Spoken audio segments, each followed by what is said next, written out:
세상에서 가장 비싼 명품 브랜드 루이비통. 그 창립자는 10살의 엄마를 잃고 13살의 집을 나와 숲에서 잠을 자며 굶주림과 싸워야 했던 노숙자였습니다. 학교도 제대로 다니지 못한 이 소년이 어떻게 전 세계 부자들이 탐내는 명품 제국을 만들었을까요? 그리고 그 과정에서 나치와 협력했다는 충격적인 과거는 왜 숨겨졌을까요? 오늘은 루이비통의 창립자 루이비통부터 시작해서 그의 후손들이 어떻게 이 브랜드를 키웠는지, 그리고 현재 세계 2위 부자인 베르나르 아르노가 어떻게 이 회사를 빼앗았는지까지 자세히 들여다보겠습니다. 루이비통은 1821년 프랑스 시골 마을 앙시에서 태어났습니다. 전기도 수도도 없는 작은 농장에서요. 아버지 자비에는 방앗간을 운영했고 어머니 코린느는 모자를 만들어 팔아서 생계를 보탰죠. 가장 가까운 학교는 10km나 떨어져 있었고 루이는 글을 배우는 대신 농장에서 새벽부터 밤까지 일했습니다. 그런데 루이가 10살 되던 해 어머니가 세상을 떠났어요. 아버지는 곧바로 재혼했는데 새어머니는 루이를 끔찍하게 대했습니다. 매일 싸우고 학대받던 루이는 결국 13살에 집을 나가기로 결심했죠. 목적지는 파리. 그런데 파리까지는 360km가 넘는 거리였고 루이에게는 돈도 음식도 없었습니다. 루이는 흙길을 따라 걸으면서 밤에는 숲속에서 잤어요. 배가 고플 때마다 마을에 들러 잡일을 하고 음식이나 동전을 받았죠. 이 과정에서 루이는 금속, 돌, 천, 나무를 다루는 기술을 배웠습니다. 나중에 이 기술들이 그의 인생을 완전히 바꿔놓게 되는데요. 하지만 이렇게 느리게 이동하다 보니 파리에 도착하는 데만 무려 3년이 걸렸습니다. 파리에 도착한 루이는 곧바로 상자 제작자의 견습생으로 일하기 시작했어요. 당시 상자 제작자들은 고객들을 위해 맞춤형 상자를 만들고 여행 갈 때마다 짐을 싸고 풀어주는 일을 했습니다. 이 일을 하면서 루이는 상류층 사람들을 많이 만났고 그들이 여행용 짐을 어떻게 꾸리는지 배웠죠. 루이는 이 일에 완전히 몰두했고 몇 년 동안 열심히 일하며 실력을 쌓았습니다. 1851년 놀라운 일이 벌어졌어요. 프랑스 황후가 루이의 손님이 되었고 그의 뛰어난 솜씨에 감탄한 황후는 루이를 자신의 전속 상자 제작자로 임명했습니다. 노숙자 소년에서 황실 장인이 된 거죠. 대부분의 상자 제작자들에게는 이게 최고의 영광이었겠지만 루이에게는 더 큰 꿈이 있었습니다. 33살에 결혼한 루이는 모아둔 돈으로 파리에 자신만의 가게를 열었어요. 그는 당시 여행 가방에 치명적인 결함을 발견했거든요. 모든 가방이 가죽으로 만들어졌고 둥근 돔 모양이었는데 이건 비가 와도 물이 흘러내리게 하려는 거였죠. 문제는 이렇게 생긴 가방들은 절대 쌓을 수가 없었다는 겁니다. 짐꾼들은 가방을 하나씩 들고 다녀야 했어요. 루이는 실험을 시작했습니다. 여러 재료를 시도한 끝에 캔버스 천을 발견했죠. 가죽보다 가볍고 튼튼했으며 방수도 잘 됐어요. 가장 중요한 건 평평하게 만들 수 있다는 거였습니다. 이제 가방을 쌓을 수 있게 됐고 한 번에 여러 개를 운반할 수 있게 됐죠. 공간도 훨씬 효율적이었고요. 루이는 현대적인 여행 가방의 시대를 열었습니다.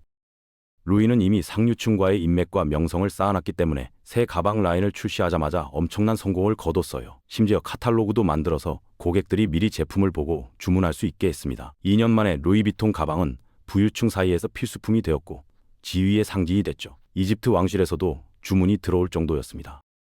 1859년 루이는 수익으로 장인팀을 고용했어요. 파리 외곽에 새 공방을 열고 20명의 직원을 뽑았죠. 마침 그 시기에 기차와 배로 여행하는 사람들이 급증하면서 잠재 고객이 폭발적으로 늘었습니다. 여행은 더 이상 부자들만의 전유물이 아니었고 모든 계층의 사람들이 좋은 가방을 필요로 했거든요.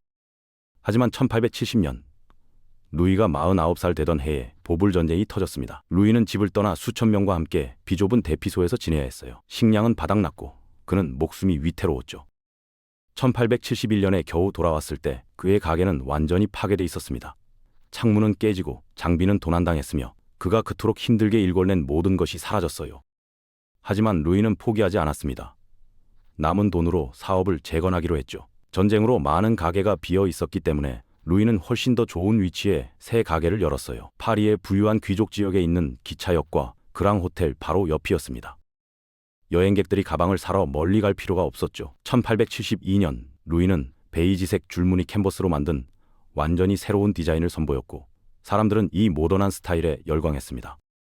다른 브랜드들이 루이의 스타일을 따라하려고 했지만 루이비통의 품질은 비교할 수 없을 정도로 뛰어났어요. 루이는 70살에 세상을 떠날 때까지 20년 동안 이 가게를 운영했습니다. 그의 유산은 아들 조르주가 이어받았고 조르주는 브랜드를 전 세계로 확장하기 시작했죠.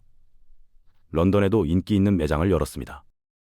이 무렵 루이비통 가방이 너무 인기가 많아지자 위조품이 넘쳐났어요. 그래서 1896년 조르주는 지금의 상징적인 LV 모노그램을 만들었습니다. LV는 아버지의 이니셜이었죠. 또한 도둑들이 절대 열 수 없는 혁신적인 자물쇠도 개발했습니다. 1900년에는 직원이 100명으로 늘었고 매년 계속 성장했어요.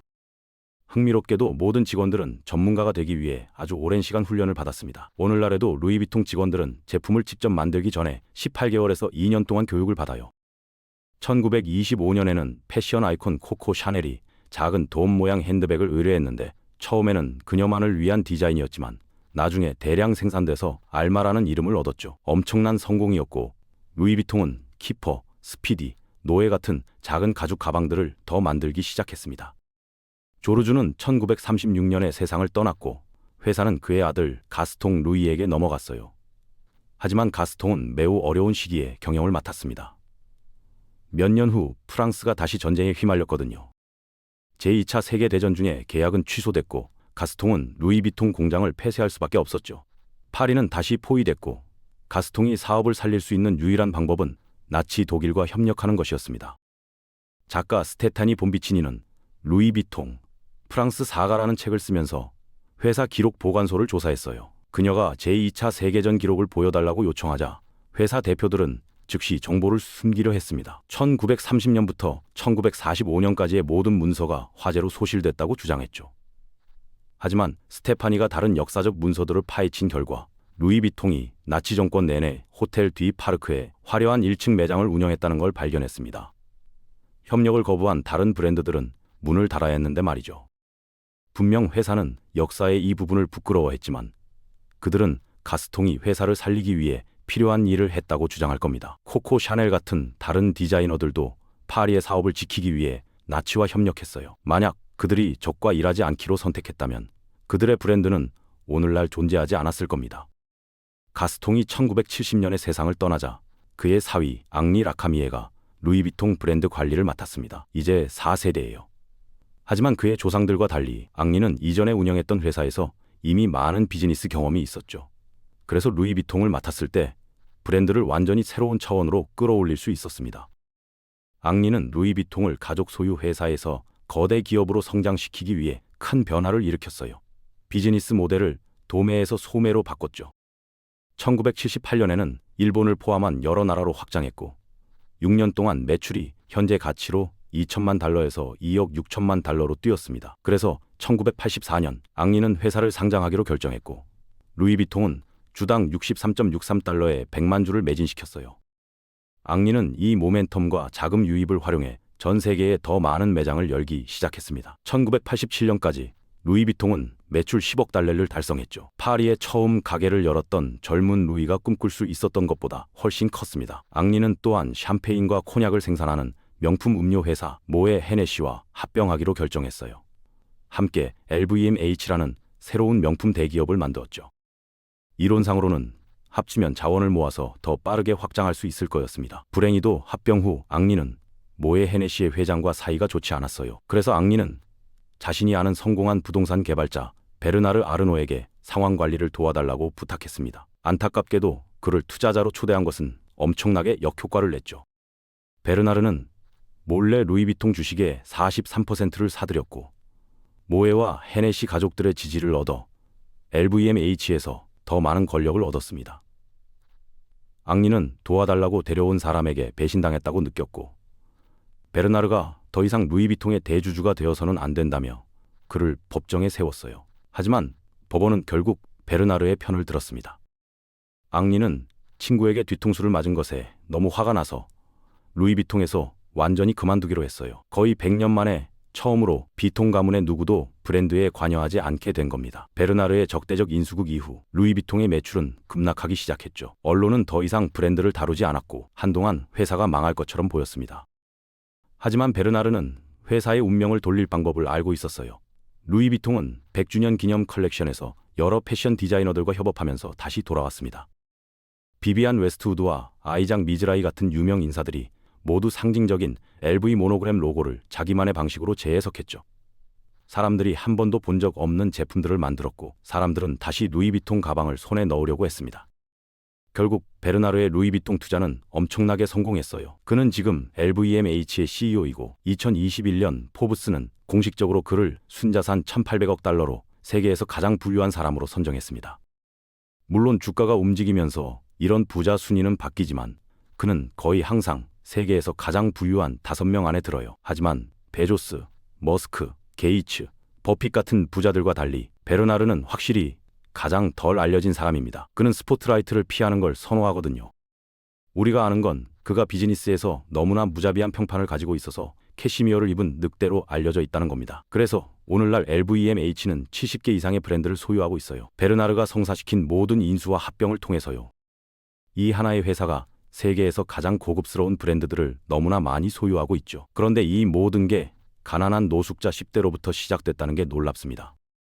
현대 세계에서 루이비통은 젊은 층에게 공감을 얻는 새롭고 화려한 스타일로 브랜드를 계속 확장했어요. 1997년 마크 제이코스가 크리에이티브 디렉터가 되었고 그는 첫 번째 기성복 라인을 디자인했으며 인기 있는 모노그램 베르니 라인 핸드백도 만들었습니다. 마크 제이콥스는 또한 LV를 시계, 보석, 선글라스로도 확장했죠. 물론 결국 그는 루이비통을 떠나 자신만의 의류와 액세서리 라인을 내놓게 됩니다.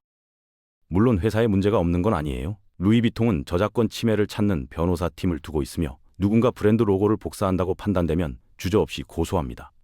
심지어 검색 결과와 광고가 사람들을 가짜 가방으로 유도한다며 구글을 고소한 적도 있어요. 구글은 사용자가 인터넷에 올리는 걸 통제할 수 없다고 주장하며 승소했지만요. 루이비통은 나중에 슈프림 같은 브랜드와도 협업했는데 이는 그들의 인구 통계를 전례 없이 확장시켰습니다. 믿거나 말거나 루이비통은 실제로 슈프림도 로고를 복사했다며 고소했었어요. 협업이 얼마나 수익성이 있을지 깨닫기 전까지는요. 이제 루이비통 슈프림 아이템들은 엄청난 가격에 재판매되고 있습니다. 예를 들어 가죽 트렁크는 12만 5천 달러에 팔리고 LV 슈프림 후드티도 5천 달러가 넘어요. 물론 루이비통이 초기부터 겪었던 위조품 문제는 오늘날에도 여전히 브랜드의 골칫거리예요.